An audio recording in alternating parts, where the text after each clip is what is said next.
Heavy meals കഴിച്ചു കഴിഞ്ഞിട്ട് നമ്മൾ ഈ സോഫ്റ്റ് ഡ്രിങ്ക്സ് ഉണ്ടല്ലോ, സോഡ, നമ്മൾ ഡൈജഷന് വേണ്ടിയിട്ട് ഒരു സുഖം കിട്ടാൻ, അതായത് ആ ഫുഡ് ഒന്ന് സെറ്റിൽ ആവാൻ, അത് ആക്ച്വലി വർക്ക് ചെയ്യോ? ഇല്ല. കാരണം എന്താ വെച്ചാൽ നമുക്ക് പലരും ഈ കാർബണേറ്റഡ് ഡ്രിങ്ക്സ് കഴിക്കുമ്പോൾ അതിനകത്ത് കാർബൺ ഡൈ ഓക്സൈഡ് ഉണ്ടാവുമല്ലോ. പിന്നെ നമ്മുടെ വയറിൻ്റെ ഉള്ളിൽ പോയിട്ട് ആ ഗ്യാസ് അവിടെ റിലീസ് ചെയ്യും. ആ ഗ്യാസ് സ്റ്റമക്കിനെ ഡിസ്റ്റൻഡ് ചെയ്യും. അത് കാരണം കുറച്ച് കഴിയുമ്പോൾ ഒരു ഏമ്പക്കം വിടും, ഒരു ബേപ്പായിട്ട് വരും.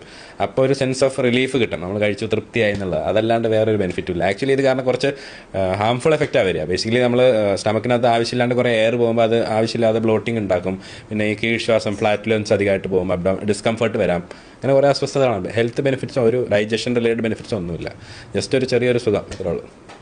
ഇത്രയും നാളും ചെയ്തിരുന്നൊക്കെ മണ്ടത്തരം. അപ്പോൾ സപ്പോസ് അങ്ങനെ നമ്മൾ ഹെവി മീൽസ് കഴിച്ചു കഴിഞ്ഞാൽ അതിന്റെ പുറകെ കുറച്ചൊന്നൊരു ഡൈജഷനെ ഹെൽപ്പ് ചെയ്യാൻ പറ്റിയ എന്തെങ്കിലും പരിപാടികളുണ്ടോ? ഫണ്ട്സിന്റെ വയലിൽ അത് സംഭവിക്കുമല്ലോ. അല്ല, ലൈം ജ്യൂസ് കുടിക്കാം. ആണോ? Lime juice beneficial. Soda I don't prefer soda. I prefer plain. If my aim is digestion, I prefer plain water. Okay. But I would say that ഇതിനൊരു പാലറ്റ് ക്ലെൻസിങ് എഫക്റ്റ് ആയിട്ടാണ് എനിക്ക് തോന്നിയത്. അതായത് നമ്മൾ കുറച്ച് fatty food കഴിച്ചു കഴിഞ്ഞാൽ ഭയങ്കര ഈ ആസ്ട്രിസിൻ പോലത്തെ സോഡ കുടിച്ചു കഴിഞ്ഞാൽ Pepsi, Kola, thumbs up, the entire mouth gets cleansed. You know, that is how strong these carbonated drinks are. So you can eat more is what I felt. That is what I have felt. നമ്മളൊരു മന്തിയൊക്കെ കഴിക്കുമ്പോൾ or even like KFC ഒക്കെ കഴിക്കുമ്പോൾ at least in my age group 1 piece കഴിഞ്ഞാൽ നമുക്ക് ആ ഒരു taste saturation ആവും. പക്ഷെ അതിൻ്റെ കൂടെ ഒരു ഭയങ്കര സ്ട്രോങ് ആയിട്ടുള്ളൊരു കാർബണേറ്റഡ് ഡ്രിങ്ക് കഴിച്ചാൽ you can definitely eat 2 more pieces.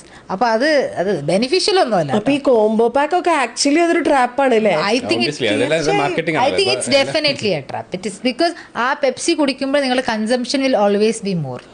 കാലറീസോ പിന്നെ ഇപ്പൊ ഈ കുറെ ഡയറ്റ് കോക്ക് ഹെൽത്തിയാണ്, ഡയറ്റ് കോക്ക് കുറെ കുടിച്ചൊന്ന് ഫിറ്റ്നസ് ഇൻഫ്ലുവൻസ് പറയും. ബട്ട് ഞാനിത് ആക്ച്വലി പേഴ്സണൽ ലൈഫ് കുറെ പേരിൽ നോട്ടീസ് ചെയ്തിട്ടുണ്ട്. ഡയറ്റ് കോക്ക് കുടിക്കുമ്പോഴും അവരുടെ total food consumption is more. It is more because it helps them eat. High sugar content.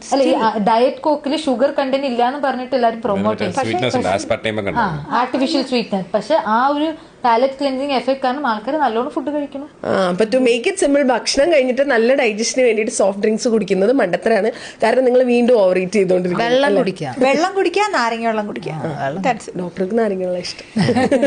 വെള്ളത്തിൽ also some people might disagree because it will എന്താ പറയാ ഡൈല്യൂട്ട് ദി എൻസൈംസ് എന്ന് പറഞ്ഞാൽ ചിലർ പറയും. പിന്നെ എനിക്കൊക്കെ ആണെങ്കിൽ ഫുഡ് കഴിഞ്ഞ ഉടനെ വെള്ളം കുടിക്കാൻ പറ്റില്ല, ബിക്കോസ് എനിക്ക് ഈ റിഫ്ലക്സ് ഉള്ളതാണ്. അപ്പം ഞാൻ അതിനെ സ്പേസ് ചെയ്യും. But I will always ensure that ഒരു 1/2 hour കഴിഞ്ഞിട്ട് വെള്ളം കുടിക്കാം.